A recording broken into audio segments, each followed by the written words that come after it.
जी, मेरे छोटे भाई गौरव जी, दिनेश बात्रा जी, जो भी यहाँ आए हैं, मैं सबको सादर प्रणाम करता हूँ और सबका यहाँ कुमा गांव की पावन धरा पर सबका स्वागत भी करता हूँ।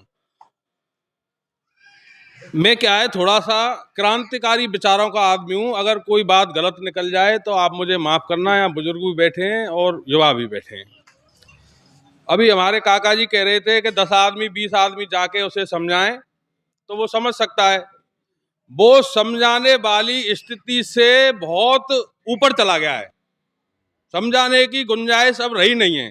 और वो क्यों नहीं रही है? थोड़ी सी गलती हमारे समाज की भी रही है। अरुण सिंह जी उसको अपनी पगड़ी दे के गए थे, अपने दाह संस्कार का पूरा जिम्मा दे के गए थे, सैकड़ों करोड़ रुपए की उसके लिए प्रॉपर्टी छोड़ के गए थे। उसने उन अरुण सिंह जी को अपने बाल तक नहीं दिए। वो बाल भी दूसरे आदमी ने, सीताराम सरपंच साहब हैं बेड़म के, उन्होंने दिए। तो ये हमारे लिए शर्म की बात है कि उन्हीं अरुण सिंह जी की समाधि उसने तोड़ दी और उसको बेच के खा गया। और उस जीवन निर्माण संस्था में अनाथ बच्चों का जीवन निर्माण होता था, अनाथ बच्चों का, वो बिल्डिंग भी तोड़ दी और वो बच्चा बेसहारा कर दिए। ऐसे कुलद्रोही को आप क्या समझाओगे, बताओ? फिर उसको ये आदत पड़ गई।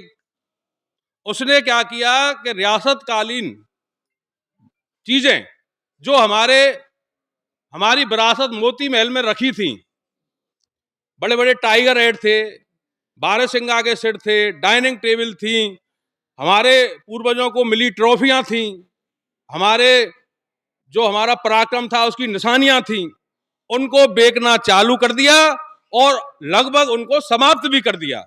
तो ये प्री प्लानिंग है कि दोनों की, मैं एक ही नहीं कहूंगा, दोनों की, कि कल कला को महाराज साहब को कुछ हो जाता है तो मोती महल जो हमारी तुम्हारी पूरे समाज की 3600 कौम की जो विरासत है ना, जो धरोहर है, आखिरी निशानी बची है। सरदारों ये ध्यान रखना, ये आखिरी निशानी बची है।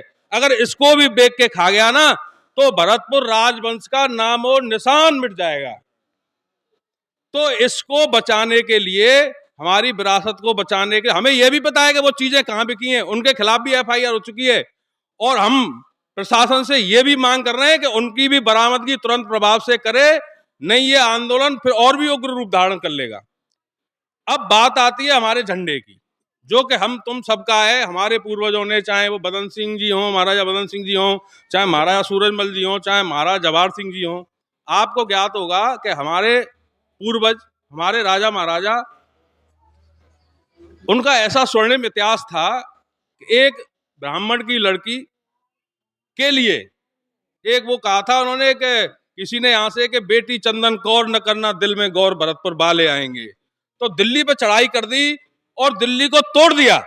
और जो चित्तौड़गढ़ के राजा महाराजाओं के जो दरवाजे वो दिल्ली का बादशाह ले गया था ना, उसको यहां लाके हमारे किले में लगा दिया और आज भी लगा हुआ है। तो अब तो हमें हमारे ही कुलद्रोही से लड़ना है, हमें दिल्ली थोड़ी जाना है लड़ने के लिए। और उससे लड़ना इसलिए आवश्यक है चाचा जी, क्या समझाएं, बताओ आप क्या समझा सकते हैं उसको जिसने हमारी आन मान शान महाराजा विश्वेंद्र सिंह जी पर, जैसा संतोष भाई साहब ने बताया और जो खुद महाराज साहब भी बता चुके हैं, इसमें कोई छुपाने वाली बात नहीं है, कि 3 बार तो वो हाथ छोड़ चुका है उन पर। आज उनकी स्थिति देखिए आप, काले पानी की सजा काट रहे हैं वो। एक 10x12 के कमरे में, एक फार्म हाउस में, एक महलों में रहने वाला 10 के उसमें रह सकता है, 10x12 के रूम में। इससे बड़े बड़े बाथरूम है मोती महल में, बाथरूम, ये भी तो सोचिए आप। और आज उनको मच्छर खाते हैं, बाहर निकले तो मच्छर खाते हैं और कमरा छोटा है। कैसा ऐसा जीवन यापन कर रहे हैं हमारे महाराज साहब। और इसके लिए हमारी सरदारी को शर्म आनी चाहिए। और 21 तारीख को झंडा लगाने से पहले हमें महाराज साहब को वहां से निकाल करके मोती महल ले जाना चाहिए और उनके मूल निवास पर स्थापित करना चाहिए। ये हमारी सरदारी की जिम्मेदारी है, हम सबकी जिम्मेदारी है। रही झंडे की बात, तो देखो, झंडा तो हर सूरत पे लगेगा, चाहे उसके लिए लाशों के ढेर लग जाएं, वैसे ऐसी स्थिति आए तो। और नहीं आए तो आप सब उस दिन, मैं तो सबसे कह रहा हूं कि सभी राजा मानसिंह बन जाना। देखते हैं प्रशासन के पास कितनी गोलियां हैं और कितनी गोलियां वो चलाएगा। हमारे पास छातियां ज्यादा हैं, उनके पास गोलियां कम है। ऐसे जाना है वहां पे और सबको जाना है। बच्चा, आपका बुजुर्ग जो है बेटे, इनका तो मार्गदर्शन चाहिए। काम तो हम ही कर देंगे, अभी तो इतना है हमें पुदीना, आपको आशीर्वाद दे दो बस। अच्छा, अब दूसरी बात आती है काका जी, मैं आपसे कहता हूं इसी वीडियो के माध्यम से कि जो अपने आप को राजपूत कहता है, और एक बार नहीं कई बार कह चुका है, राजपूतों से हमारा कोई झगड़ा नहीं है। राजपूत भी अपने आप में मार्शल कौम है, हम भी मार्शल कौम है, ठीक है ना। हिंदुस्तान की आर्मी में राजपूत रेजिमेंट भी है, जाट रेजिमेंट भी है। तो इसने कैसे सोच लिया कि हम राजपूत हो सकते हैं, हम क्यों राजपूत बने? ये राजपूत बनना है तो इसको बन जाने दो राजपूत, हम पे क्या फर्क पड़ रहा है बताइए आप। जाट कभी राजपूत नहीं हो सकता, राजपूत कभी जाट नहीं बन सकता। और इसको राजपूत बनने की खुजली है तो इसकी खुजली मिट जाएगी, सरदारी इसको जवाब देगी और सरदारी इसका इलाज भी कर देगी। और इसका सबसे बेहतरीन इलाज मैं आपसे कुछ पूछना चाहता हूं, मुझे बताना। सबसे बेहतरीन इलाज है इसका वर्णशंकर क्रुलद्रोही का, कि इसको जाट समाज से बहिष्कृत कर दिया जाए। आप तैयार हैं इसके लिए? हाथ खड़े करिए आप। और ये हमने सब पंचायतों में ये कहा भी है, हर जगह प्रस्ताव रखा है और वो प्रस्ताव पारित भी हुआ है। तो आपकी पंचायत में भी आपसे हाथ जोड़ करके मैं कहता हूं कि इसको जाति बाहर कर दो, जिससे जो ये जाटों के बारे में बुरा भला लिखता है ना सोशल मीडिया पे, इसका किस्सा ही खत्म हो जाएगा, इसका कोई सुनेगा ही नहीं। क्या मतलब रहा इसका? और रही बात झंडे की, एक बात मेरे उसमें आई है संज्ञान में अभी कल रात को, क्या साहब 21 तारीख से पहले झंडा लग जाएगा या झंडा लगा सकते हैं। तो मैं ये पूछ रहा हूं कि झंडा लगा सकते हैं तो उतारा ही क्यों था? 21 तारीख से पहले लगा देगा, फिर 22 तारीख को फिर उतार देगा उसको।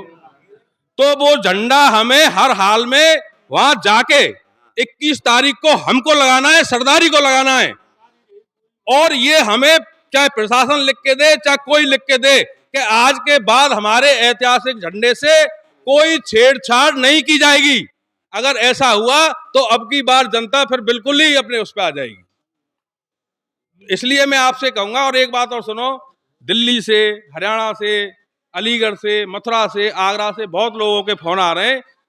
सरदारी हमारे लिए बड़ी शर्म की बात हो जाएगी कि वहां से आदमी ज्यादा आ गए और हमारे यहाँ से आदमी कम रह गए। तो मैं सोचता हूं कि अपनी शर्म को आप बचाना और ज्यादा से ज्यादा तादाद में 21 तारीख को वहां पहुंचना है। और देखो, एक बात और विशेष बात यह है कि ये कोई राजनीतिक मुद्दा तो है नहीं। महाराजा विश्वेंद्र सिंह जी सबकी आन बान शान है, 3600 कौम की। और इस आंदोलन में तो बीजेपी का कोई लेना देना, ना कांग्रेस का कोई लेना देना, ना सपा का, ना कोई बसपा का, ये तो सबका है, सर्व समाज का है।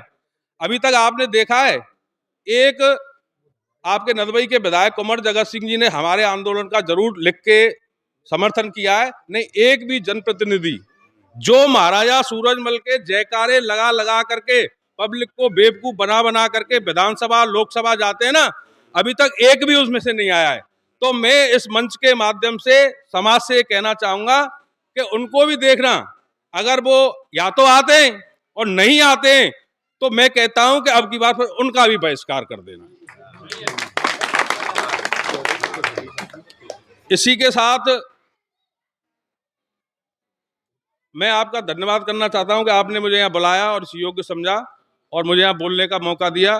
फिर एक बार मैं पूरी सरदारी से ये विनती करता हूं कि ज़्यादा से ज़्यादा 21 तारीख को वहाँ पधारें और हमारी जो टीम काम कर रही है उसको पूरा समर्थन दें और उसको ताकत प्रदान करें। राम राम साहब।